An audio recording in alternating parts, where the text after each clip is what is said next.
कालबैशाखी वर्षा सते जमी ग्रीष्म बसंत फेरे आनी सबू फुल एत फुटी कहतुनी बहुत सुंदर बिछे ही पड़ा बौल फुल सब आंकु कहली फुल दीटा गोटे दिंतनी मु ठाकुर माल करती सी दीटा कौन गोटेबे दुनिया फुल गोटे आनी थोदेले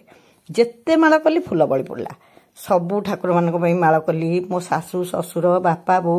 समस्त माल कलापर भी फुल बढ़ला तापर बाकी फुल तक मुझे छोट माल गुंथुची मो बो कथा मन पड़ा मो बो सब मुंडरे फुल गुंथे आ तार जो खुड़ी ना आम भगवती आई